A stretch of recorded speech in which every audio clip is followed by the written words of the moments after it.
Welcome back to the Operation Freedom YouTube channel. What we do here is shine the light of truth on the deep state. They hate that. We do it figuratively with our presentations. We do it literally with our sponsor's product, PatriotLegacy.com. PatriotLegacy.com, featured product of theirs, the Patriot Beacon. 6 overall lighting functions. In addition, solar powered, don't need batteries. You can charge your other devices like your phone from it. In addition, you got a compass, you got a window breaking hammer, and you got a seatbelt cutter. Plus, if those deep state dweebs get just a little bit too close to you, blast them with this. They're gone. Go to patrioticlegacy.com, patrioticlegacy.com. Get yourself, your kids, your grandkids, your car. Can carry it with you anytime. patrioticlegacy.com, the Patriot Beacon.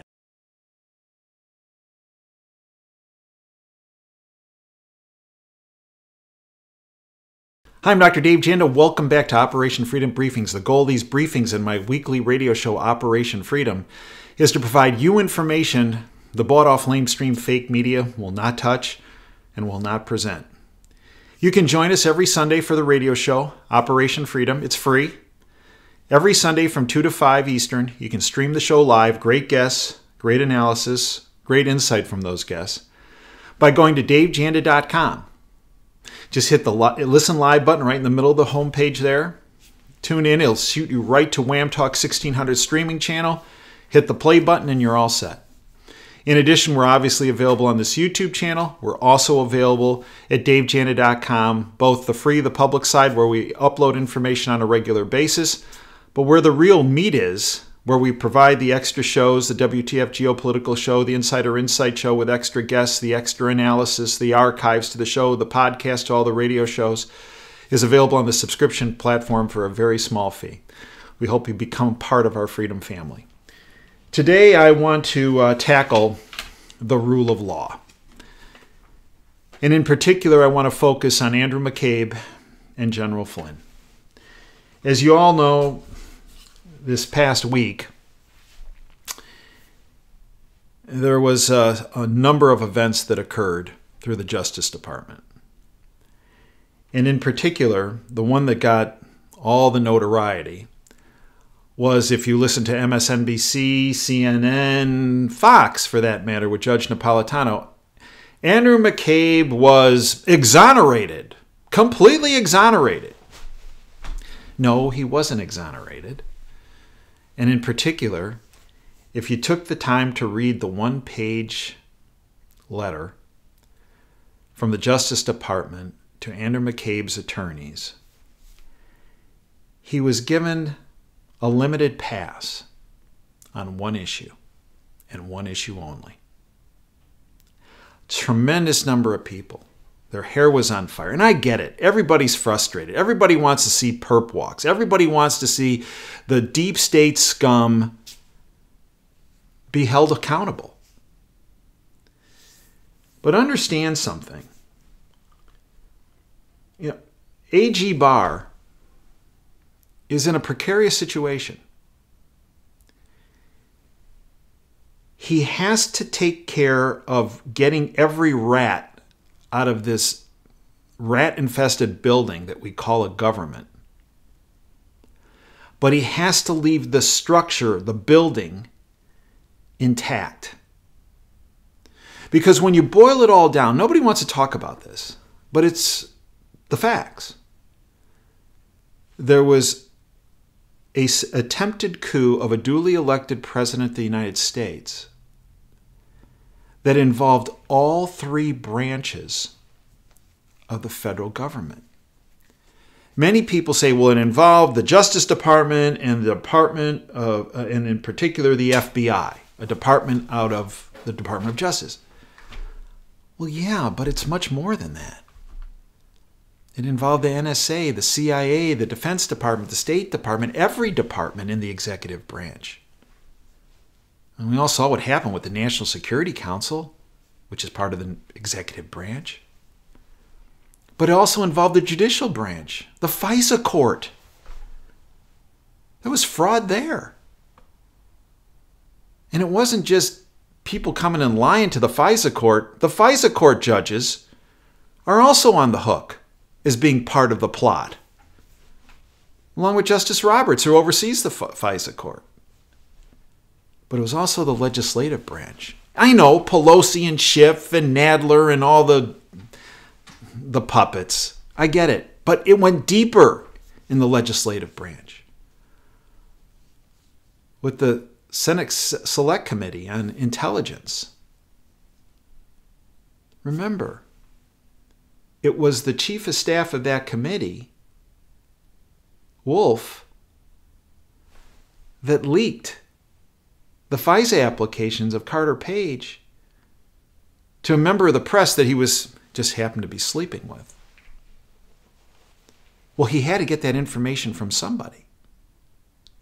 And who was that somebody? Could it have been Senator Warren or Warner from Virginia? Could have been.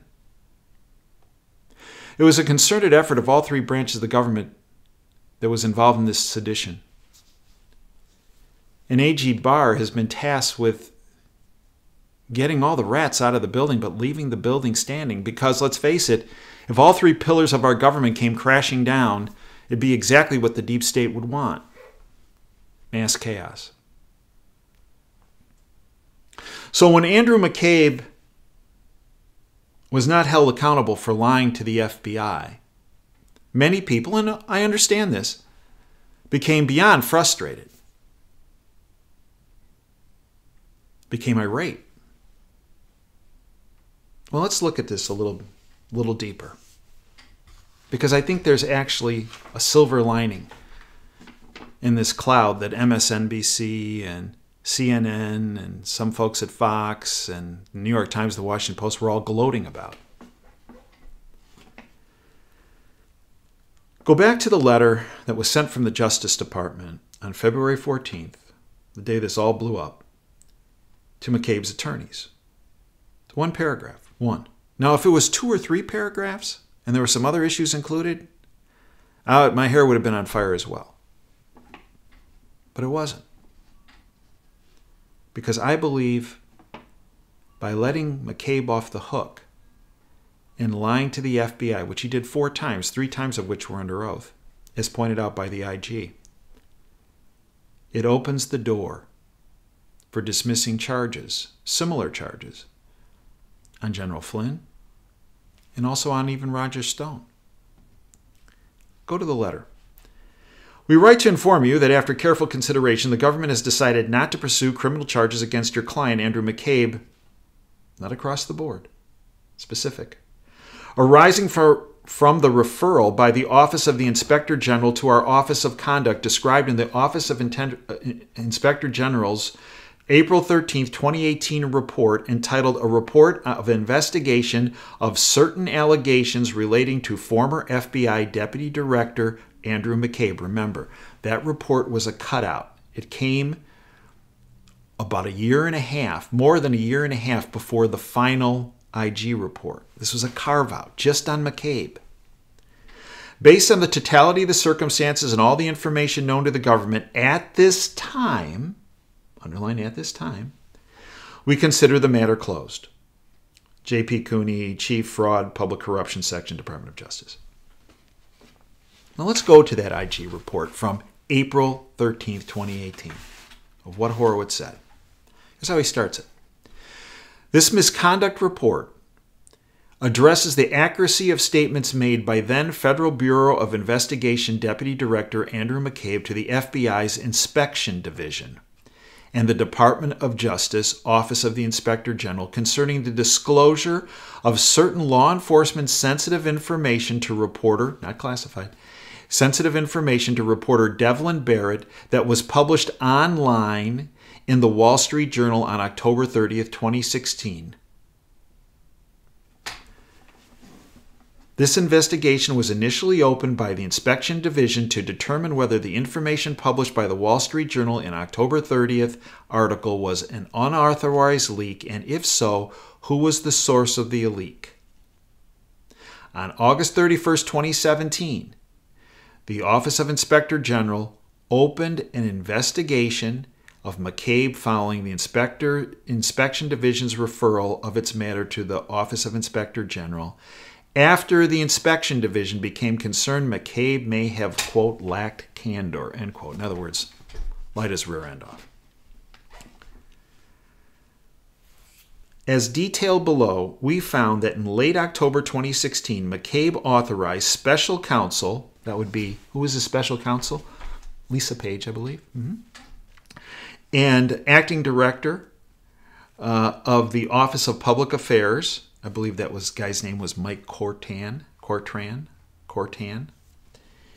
to discuss with Barrett issues related to the FBI's Clinton Foundation investigation. Goes on.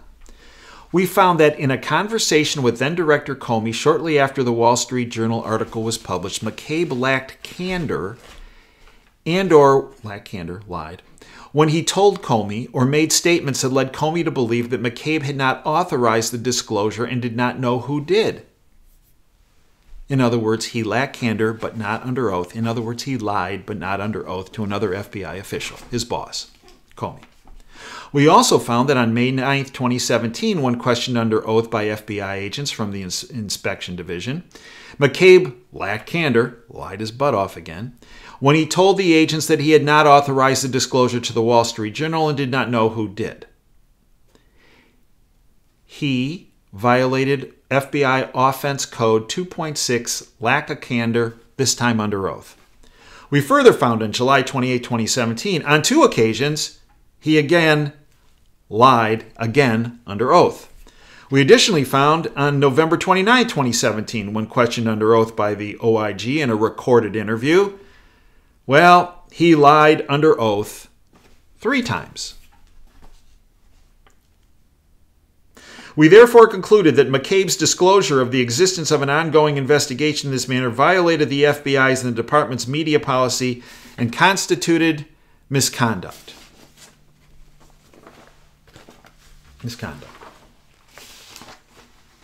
So McCabe lied under oath several times to the FBI, and then another time he lied but wasn't under oath when he spoke to his boss, Comey.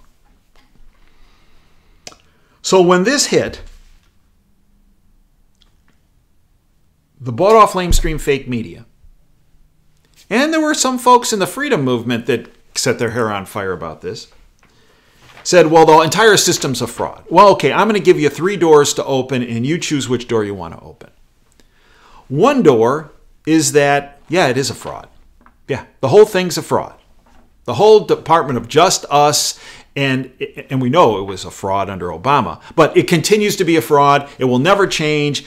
All these guys are going to walk. Nobody's going to be held accountable. That's door number 1. Door number 2 is that McCabe cut a deal on the lesser charge of the FBI, lying to the FBI, because they had bigger charges against him. And they are using that as leverage for him to talk. That's door number 2. Now remember, there were all these reports after McCabe had been fired that, wait a minute, for a number of months after, McCabe was going to, not his office, because he no longer had an office, but he was going to some Justice Department offices and having meetings. Could those meetings have been negotiations about him turning over evidence on other players? I don't know, maybe. But that's part of door number 2.